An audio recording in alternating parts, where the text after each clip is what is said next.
Welcome to Dirt Crossroads, where we'll be exploring what it means to be a young person living in rural America, along with rural values, well being, and what it really means to live a life well lived.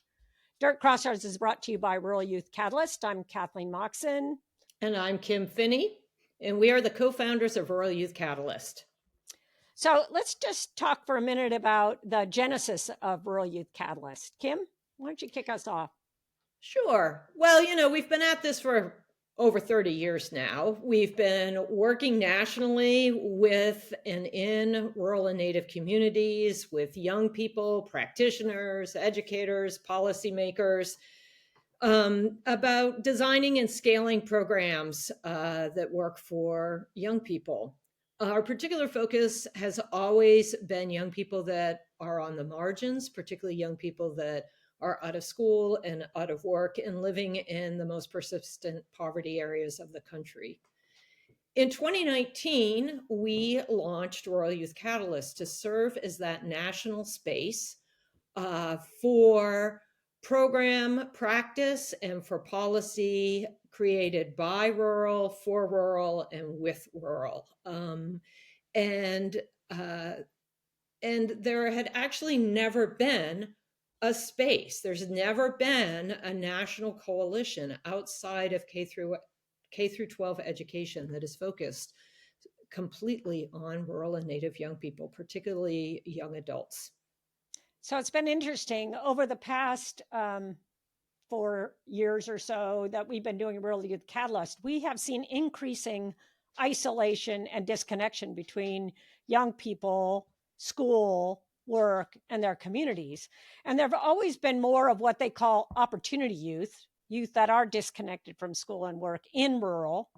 But that's been really exacerbated by the pandemic. So while we were making progress as a nation in addressing opportunity youth, the pandemic has now created a new crisis around young people, around their isolation and disconnection. And is really a mental health crisis at the present time. I think what's frustrated us most is this idea that young people, and I would say particularly young people that are disconnected from work and school, our resource and our focus are really on getting them to the workforce. It's almost a singular focus of programmatic work, and I will say lots of resources going there to really get those young people skills and credentials and get them back to work. And for us, it just seems like this focus on efficiency and moving young people into the workforce has missed some very important aspects of life, particularly for rural and native young people. So they haven't really been thinking about, do they have everything else they need? Are they even happy? One of the things we've really realized, and you can see this not just in rural, is that financial success is not a guarantee that your life is going to be a bed of roses.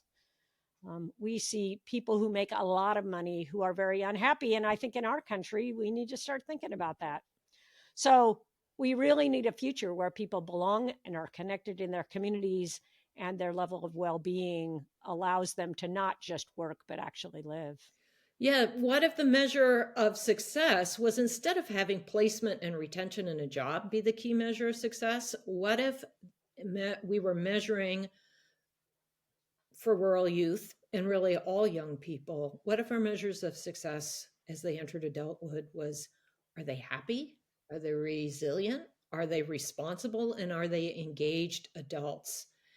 And then what if we looked at policies and resources that were supporting the programs to better meet their needs and to help get us to those measures? You know, the ability to earn a living wage and support oneself and family, that's essentially. But your race or your gender or your identity or the geography that you live in should not be the determinant of how well you are going to be able to enter adulthood and how happy you are going to be and even partake in the American dream.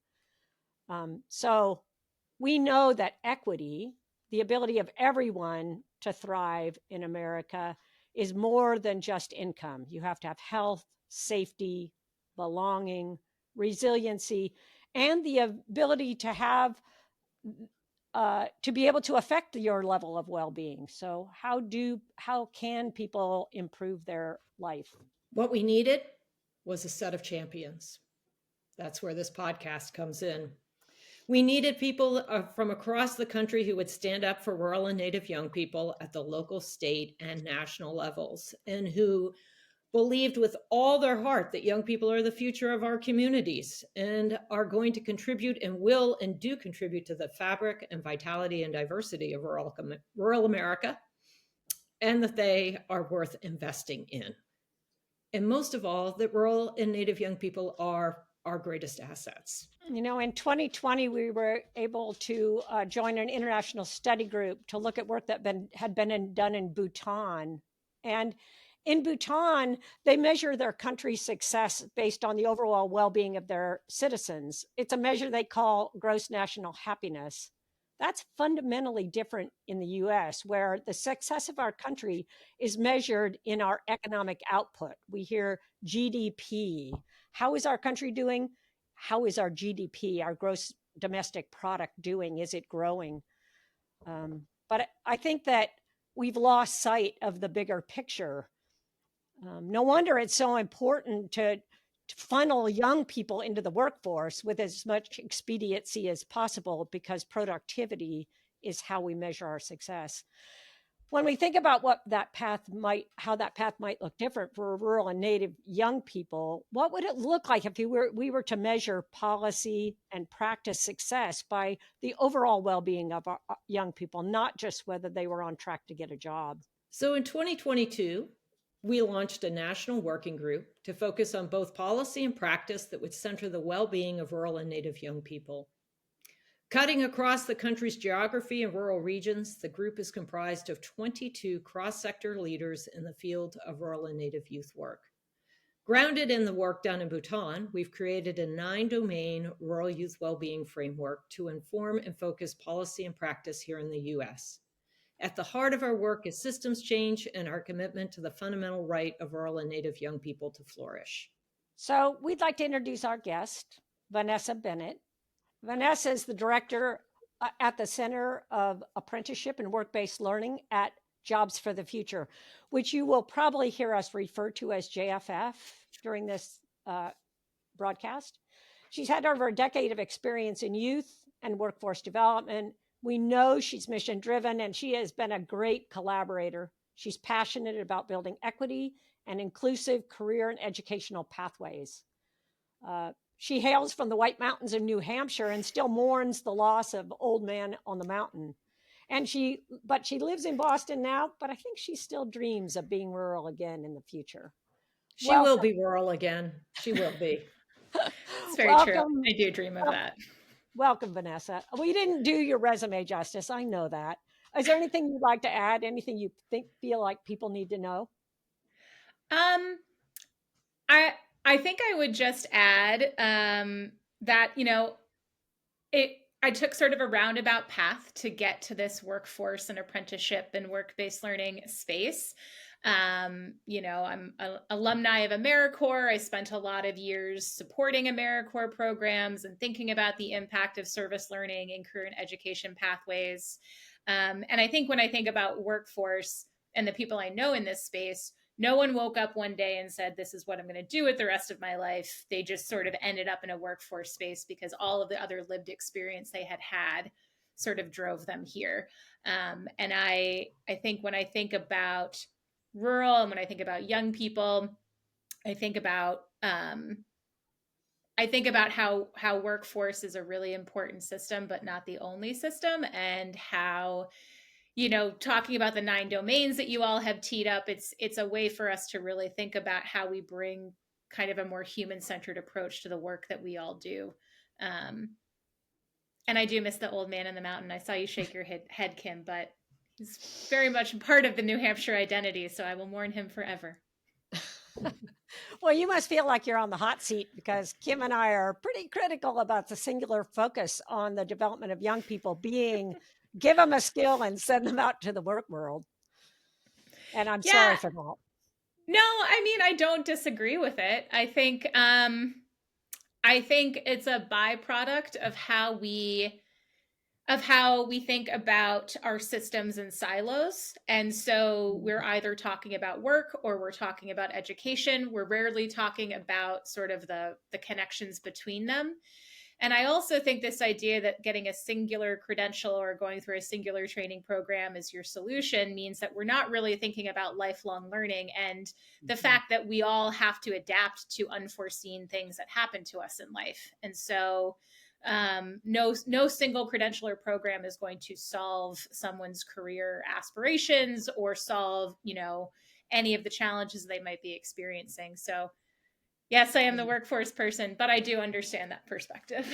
One of the things when you were talking made me think about is the pendulum in the 50s, coming out of the Second World War. There was a huge focus on sending kids to college.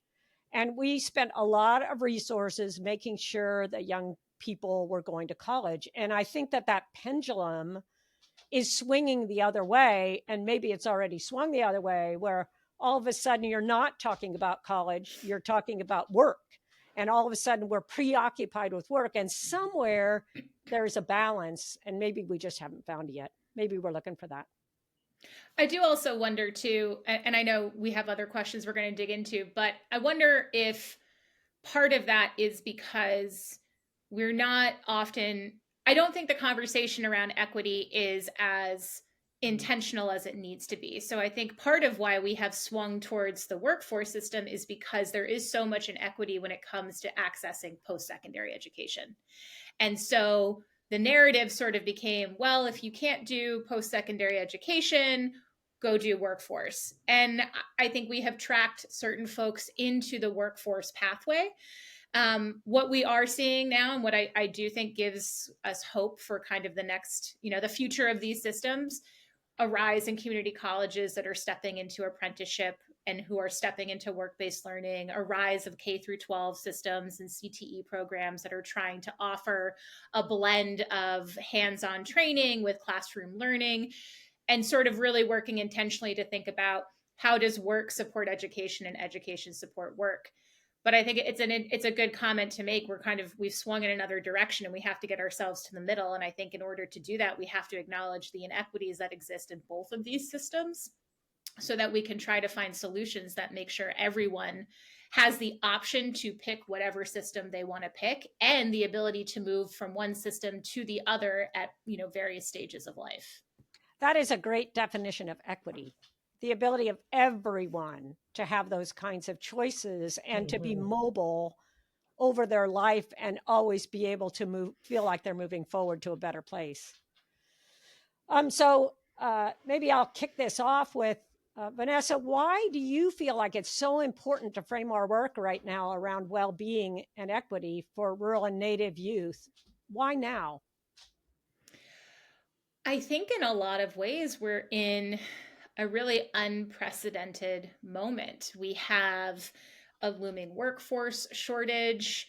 We have crushing student loan debt. We have a climate crisis. We have, just severe things that young people are contending with every day. My work is mostly apprenticeship and work-based learning. This idea that a young person can walk into a pre-apprenticeship training and leave everything that they're contending with as a human being at the door and just focus on getting a credential is unrealistic.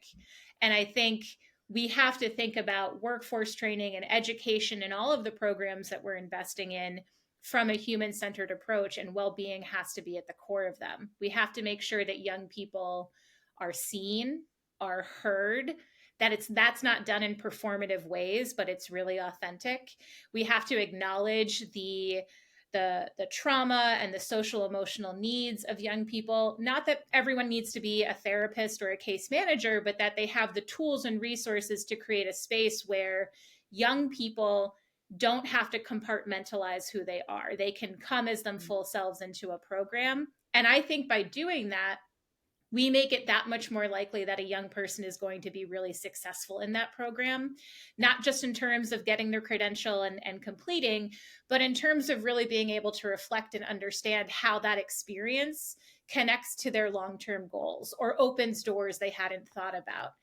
And it's certainly what young people want. I mean, when we talk to young people today, they don't want to just work for the sake of working. They don't want to train just for the sake of training. They want to feel like they're connected to their profession, they're connected to their education, and that they're going to have an impact on the world that they're a part of. We've left them to clean up a lot of messes, and I think it's only fair to acknowledge every facet of who they are as a human as we support them in the pathway that they're choosing to go down. So, building on that, Vanessa, when we all gathered as a working group, it's been about 1.5 years now, a little over, and started looking at the 9-domain framework, and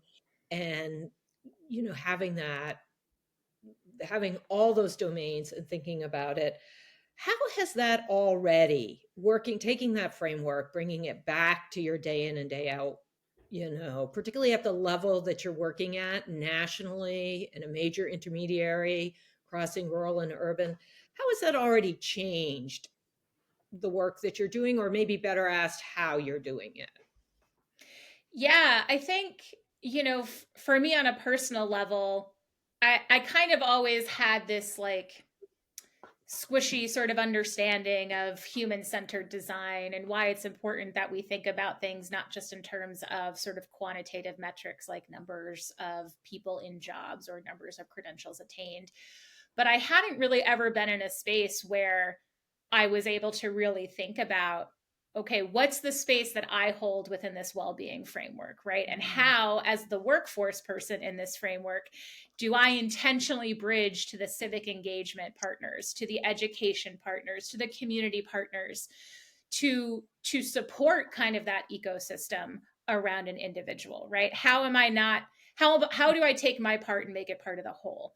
And so that's one thing I've definitely walked away from the working group with, is a better understanding of we're all kind of doing very similar work with a slightly different framing, and how do we bring that together in a way where we have kind of the whole picture.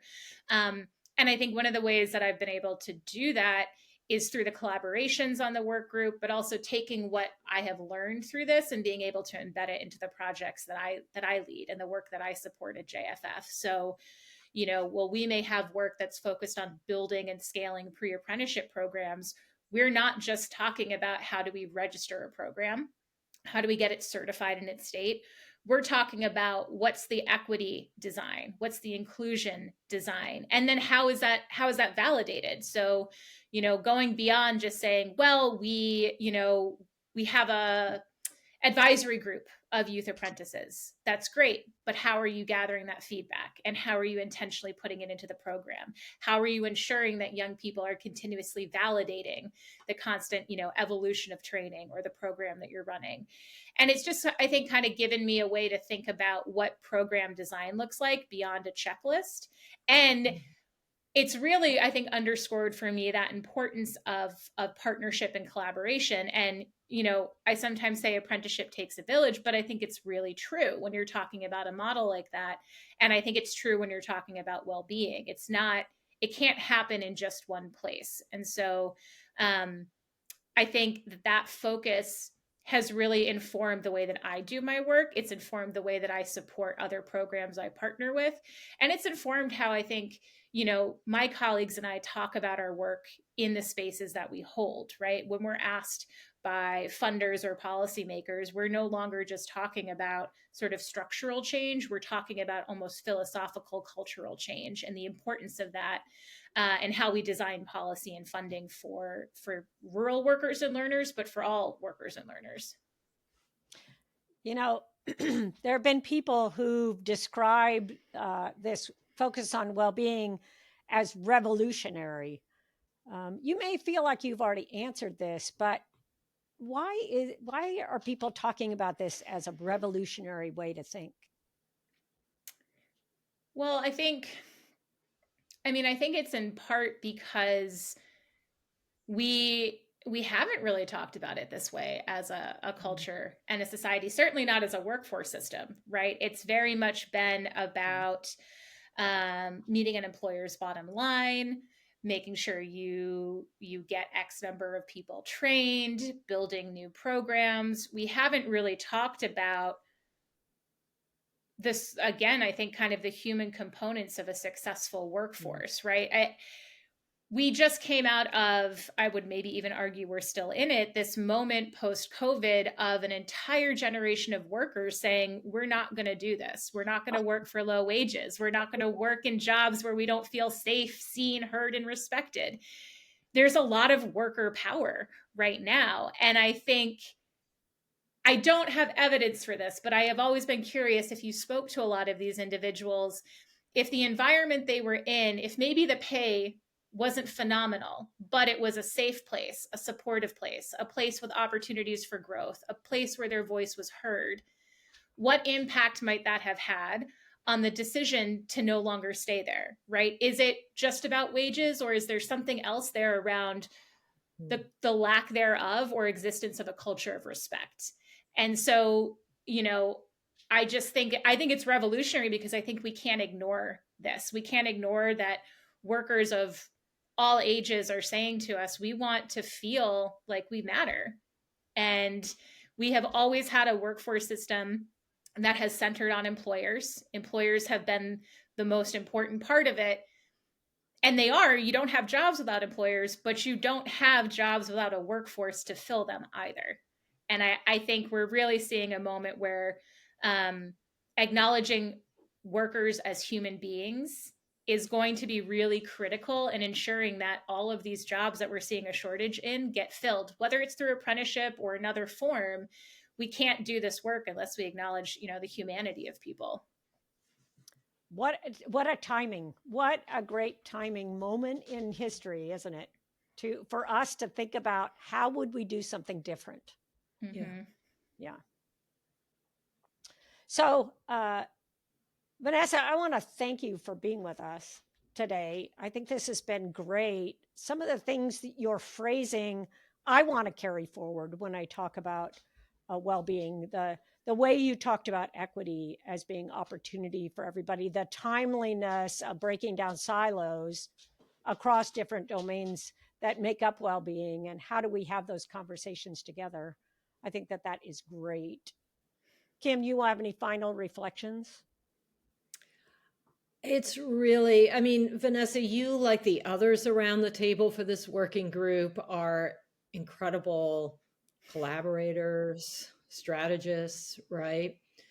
But it's really also exciting to be able to take this moment and hear your vision for it all, right? And to hear the level of care and thought of how you've brought this back and how it's embedded and shaped your practice, particularly, working at that intermediary level. It's so easy to say to someone on the ground working directly with young people, right? Like, oh, you take this, here's how you map this to your program, right? But it's really, really exciting to hear, how you're doing it. And it's at the intermediary level. And it's not something we get to talk about very much. Having all three of us gotten to be colleagues, at the intermediary level. So I think that's just incredibly exciting and revolutionary in and of itself.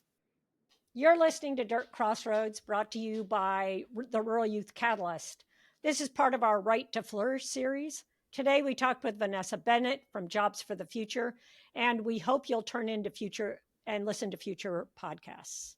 Thanks. Thanks, Vanessa. Thanks, you guys.